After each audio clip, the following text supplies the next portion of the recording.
We were looking for the fastest, most effective ways to eliminate negativity, worrisomeness, stress in the brain, in the body, in the mind, and to change a person's natural propensity towards pessimism, towards optimism. That the number one cause for all physical and emotional problems is stress. And the number one form of stress that we experience is worry. We have a worrisome part of our brain that's constantly wondering, what if, maybe that won't work. I wonder what happens. It's a normal part of the functioning in our prefrontal cortex, whereas our left frontal lobe tends to be the optimist. It's the strategist. It's always looking for the best possible ways to solve a problem.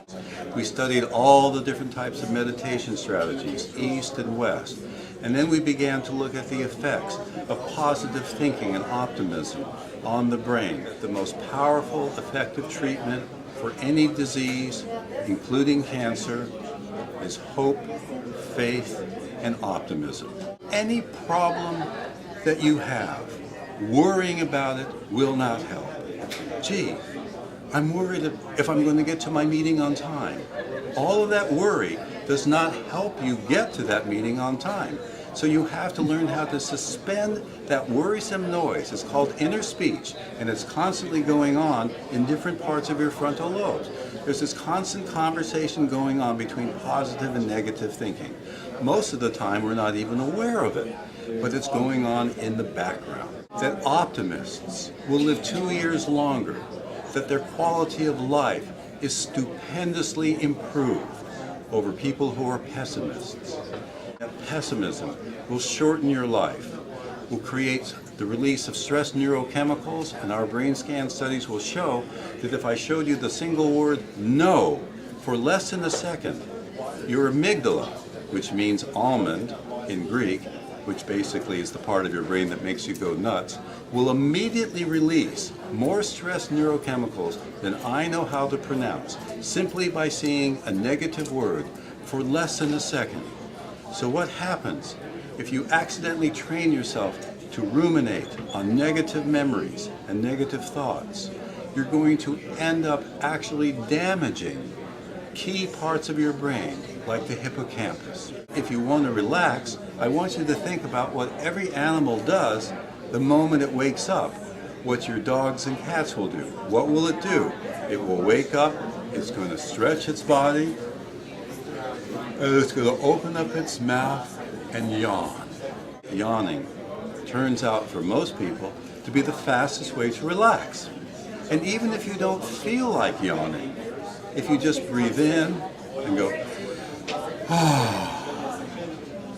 that sound itself, there's a randomized controlled study to show that that will reduce anxiety and depression in cancer patients, in cancer survivors. You will actually see the world in a totally different way. And over time, you'll be able to shrink the amygdala, the part of your brain that generates worry, fear, anger, and rage. And you'll begin to thicken different parts of your neocortex that not only add more years to your life, but add a satisfaction to your life that is unbelievable. The techniques are simple, they're easy to do, and all you need to do is take 60 seconds once each hour to relax, do something enjoyable. If you recall a single memory of somebody you deeply love or an event that has brought you a deep sense of satisfaction, that creates a Mona Lisa smile on your face. Neuroscientists find that when a person sees that specific type of smile, they will neurologically trust you. So imagine using this at work, before you walk home, before you go in through the door. Take a moment and recall one of your most favorite memories of your loved ones. And if you're dealing with a family member who is struggling with cancer or another threatening disease, by all means, it is your responsibility as a caretaker and a caregiver to bring yourself into a state of inner love, outer compassion, warmth, and kindness. because nobody wants to be around somebody who is worried about your health. When you put yourself in this state, when somebody else sees your face, they will be able to neurologically resonate. Their brain will begin to fire in the same way your brain is. If you're feeling peacefulness, they will feel more peacefulness. If you are feeling anxious, their anxiety will go up. These are the key principles in NeuroWisdom 101.